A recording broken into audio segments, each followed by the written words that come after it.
આ જીવામૃતની બેગ છે મુકેશભાઈ હિતજીભાઈ કડિયાણા 8.5 ફૂટ પહોળી 40 ફૂટ લાંબી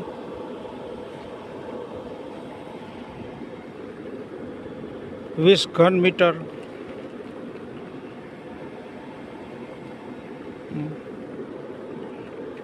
તારીખ 28/12/2023